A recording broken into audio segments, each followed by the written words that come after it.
বগুড়া বলাইছিল আমি জানতাম এইরকম একটা কিছু হইব এর লেগে আমি তোরা থ্রিয়াই করছি তুই গুন্ডা দেখ কি করছে দাঁত ফাটা সাপায় মারছে ইস তোর নাকে মারছে ইস তোর থোত মারছে ইস এ দোস্ত তোরা তো ডেন্টারে নড়লে মেন্টনে লেগা আর চল ঝামেলাতে বাধাই পড়ছস না ডাক্তার সাহেব দেখেন তো আমার দোস্তটা থোপড়া থাকবে ঠিক আছে কিনা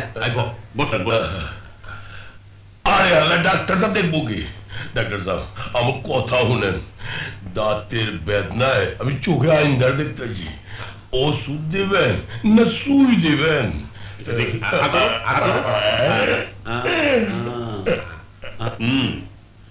দাঁত ফেলতে হবে এইটা কি কইলেন ডাক্তার সাহেব এই জীবন বয়সে দাঁত ফালাইলে সারা ওর গোস খামো কেমতে তুই বেশি পেটাল পারস পাটা পুতায় ছেইছা আমি তোর গোস্ত খাওয়াবো আগে জীবন বাঁচা ডাক্তার সাহেব আমার দোস্তের যে দাঁতটা লইয়া গেছে ওইটা হারাইটা টান্দা ফালাই দেন আর একটা কথা শুনেন গোপন জায়গায় একটা আঘাত পাইছি ওইটার চিকিৎসা আমি অন্য জায়গায় করাবো আসে চল বেশি কিছু হবে না আসুন এখানে শুয়ে পড়ুন যন্ত্রপাতি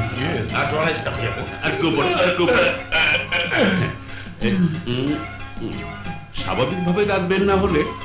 মারি কেটে দাঁত বের করতে হবে এটা কি করলেন হ্যাঁ আপনি চুপচাপ শুয়ে থাকুন মারি কাটবেন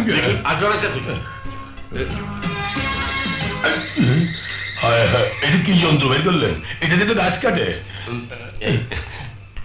ডাক্তার সাহেব আপনি কই থেকে ডাক্তারি পাস করছেন কেন না মানে আপনাকে বংশ কোনো পাগল ডাক্তার চলে জি কাটেন কাটেন কাটেন কাটেন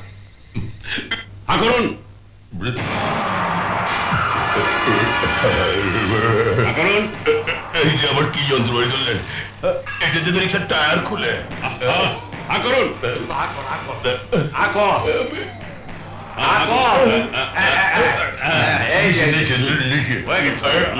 মারি ধরে বলেছেন মারি ধরে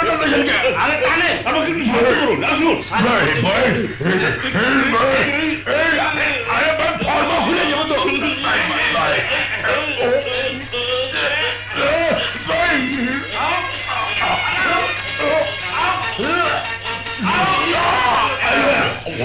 আইসে না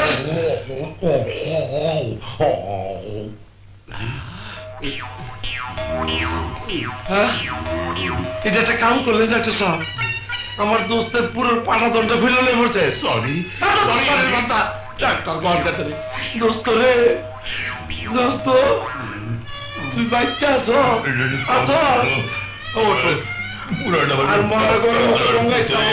ডাক্তার পায়ালি রাস্তায় কি করলো ডাক্তার